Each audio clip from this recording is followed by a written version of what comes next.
ઘરમાં આ જીવજંતુઓનું આવવું ખૂબ જ શુભ સંકેત છે. આ 10 એવા જીવજંતુ છે જે ખૂબ જ શુભ માનવામાં આવે છે. જો આ 10 જીવજંતુ આપણા ઘરમાં આવે તો સમજી લેવું કે દેવી લક્ષ્મી આપણાથી પ્રસન્ન છે. જો આ જીવજંતુ તમારા ઘરમાં આવે છે તો તમારા ભાગ્યનો ઉદય થવાનો છે અને તમારો જે પણ ખરાબ સમય હતો, તમે જે પણ સમસ્યાઓનો સામનો કરી રહ્યા હતા, તે બધું સમાપ્ત થવાનું છે અને તમારા માટે સારો સમય આવવાનો છે. જો આ 10 પ્રકારના જીવજંતુ ઘરમાં આવે છે તો ઘરમાં દેવી લક્ષ્મીજીનું આગમન થાય છે.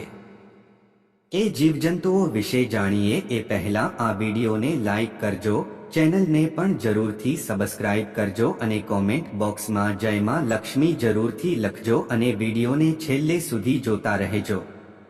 એક ગરોળી. ગરોળીને દેવી લક્ષ્મીનું પ્રતીક માનવામાં આવે છે. એવા ઘણા લોકો છે જે ગરોળીને મારી નાખે છે, પરંતુ તમારે તેને ન મારવી જોઈએ, તમારે આવું ન કરવું જોઈએ.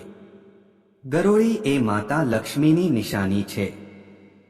શ્રી વિષ્ણુ પુરાણ અનુસાર એવું કહેવામાં આવે છે કે જો તમે તમારા પૂજા રૂમમાં દરરોજ ગરોળી જુઓ છો અથવા તમે પૂજા કરતા હોવ ત્યારે તમારી નજીક ક્યાંય પણ ગરોળી જોવા મળે છે, તો તે સંકેત છે કે તમારું ભાગ્ય ખૂબ જ જલ્દી સુધરશે. તમારા ઘરમાં દેવી લક્ષ્મીનું આગમન થવાનું છે. ગરોળી ખૂબ જ શુભ સંકેત લાવે છે. જો તમને ક્યાંક પણ બે પૂંછડી વાળી ગરોળી દેખાય તો સમજી લેવું કે તમારા ઘરમાં સુખ સમૃદ્ધિ આવવાની છે. ગરોળીને માતા લક્ષ્મીનું સ્વરૂપ માનવામાં આવે છે. એટલા માટે ભૂલથી પણ ગરોળીને ક્યારેય ન મારવી જોઈએ. 2. કાચબો. જ્યોતિષ શાસ્ત્ર અનુસાર જો તમારા ઘરમાં કાચબો આવે છે તો તે પણ એક શુભ સંકેત છે. જો તમારા ઘરે કાચબો આવે છે તો સમજી લેવું કે શ્રી ભગવાન વિષ્ણુ સ્વયં તમારા ઘરે આવવાના છે, કારણ કે કાચબો ખૂબ ભાગ્યશાળી લોકોના ઘરે આવે છે. શ્રી હરિ વિષ્ણુ તમારા ઘરમાં પ્રવેશ કરવાના છે. ઘરમાં કાચબાનું આગમન ખૂબ જ શુભ સંકેત માનવામાં આવે છે. જો તમારા ઘરમાં કાચબો આવે છે તો તેનાથી સકારાત્મક ઉર્જાનો પ્રવાહ વધે છે, કારણ કે કાચબાને ભગવાન વિષ્ણુનો કચ્છ અવતાર માનવામાં આવે છે. ઘરમાં તેના આગમનથી દેવી લક્ષ્મી પ્રસન્ન થાય છે અને સુખ, સમૃદ્ધિ અને શાંતિમાં પણ વધારો થાય છે.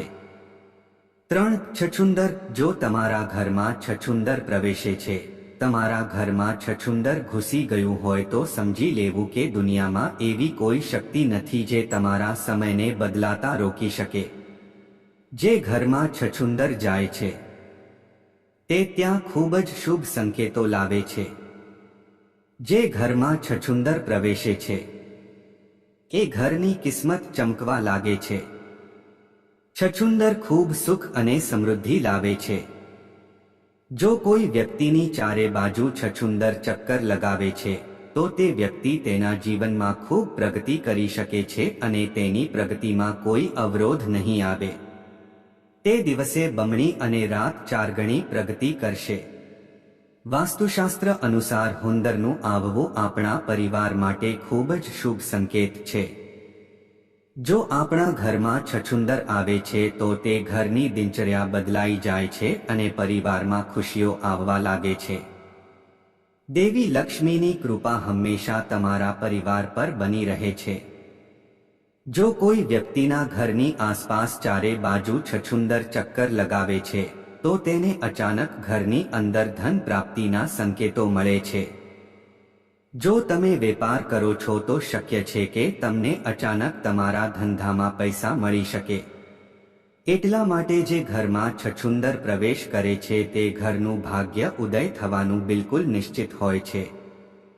4. વીંછી. જો તમારા ઘરમાં વીંછી દેખાય તો સમજવું કે તમારા ઘરમાં કોઈ મુશ્કેલી આવવાની છે પરંતુ જો તમે બે વિણહીને એક સાંકળમાં એટલે કે એકબીજાની પહાડ આ રીતે જોશો તો સમજી લો કે માતા લક્ષ્મી તમારું ઘર છોડીને જઈ રહ્યા છે, અને જો તે આવી રીતે તમારા ઘરમાં પ્રવેશતા જોવા મળે તો સમજવું કે દેવી લક્ષ્મી તમારા ઘરમાં પ્રવેશ કરવાના છે. જે નાના વીંછી નીકળે છે તે ગરીબી અને દુઃખ દર્શાવે છે. પરંતુ જો તમે બે વિણહીને એક સાંકળમાં એટલે કે એકબીજાની પાછળ આ રીતે જોશો તો સમજી લો કે દેવી લક્ષ્મી તમારા ઘરે આવવાના છે. તમારા ભાગ્યનો ઉદય થવાનો છે, પણ વીંછી સોનેરી રંગનો હોવો જોઈએ. જો સોનેરી રંગના વીંછી ન હોય તો તે નિશાની માનવામાં આવતું નથી. 5. ભમરો. જો તમારા ઘરે ભમરો આવે છે તો સમજી લેવું કે તે ખૂબ જ શુભ સંકેત લઈને આવી રહ્યો છે.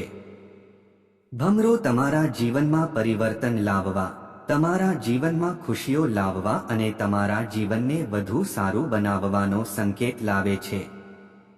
ઘરમાં ભમરોનું આગમન ખૂબ જ મહત્વપૂર્ણ સંકેત માનવામાં આવે છે.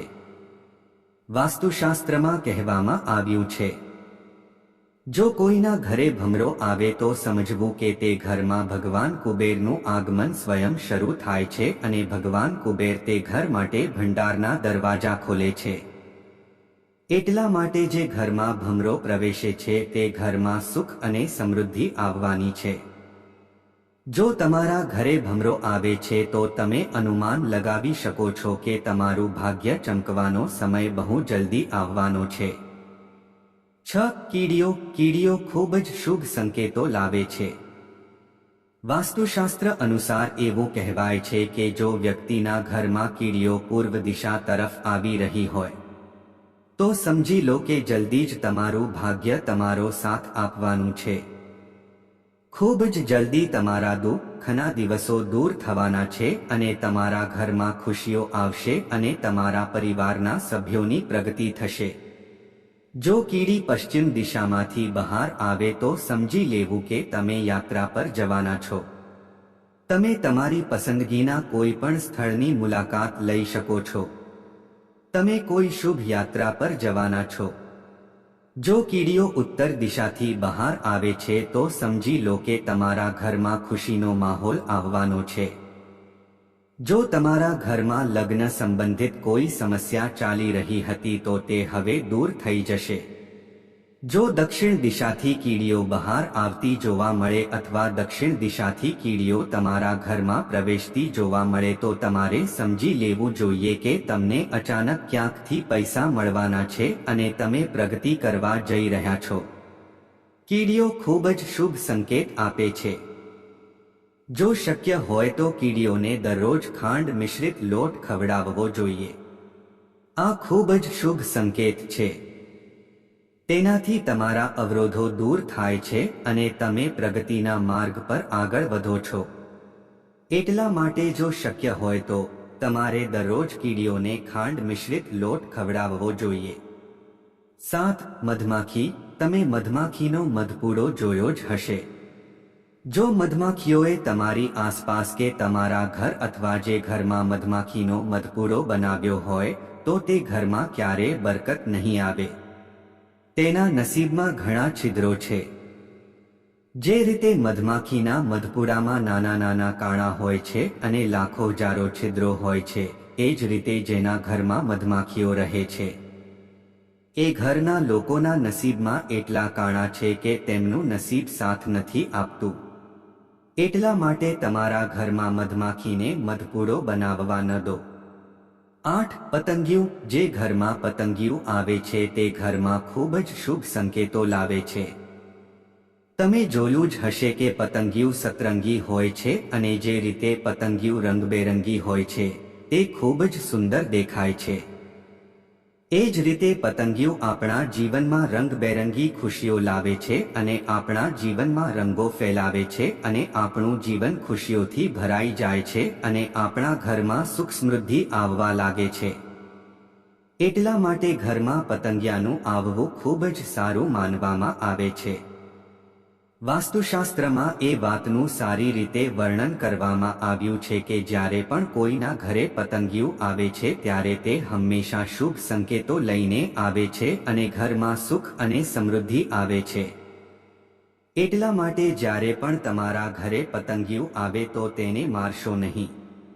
જો આવા જીવજંતુ તમારા ઘરમાં પ્રવેશ કરે છે તો તમારે તમારા ઘરની પવિત્રતા અને સ્વચ્છતાનું ખાસ ધ્યાન રાખવું જોઈએ.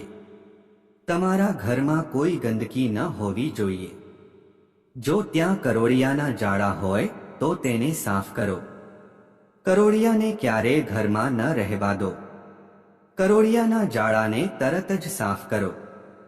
જો આપણા ઘરમાં કરોળિયાના જાળા હશે તો આપણા ઘરની પ્રગતિનો માર્ગ બંધ થઈ જશે. એટલા માટે ઘરમાં ક્યારેય કરોળિયાના જાળા ન હોવા જોઈએ. કરોળિયાના જાળા તરત જ સાફ કરવા જોઈએ. કરોળિયાના જાળાને કારણે દેવી લક્ષ્મી આપણા ઘરમાં પ્રવેશતા નથી. એટલા માટે કરોળિયાના જાળાને હંમેશા તમારા ઘરથી દૂર રાખો.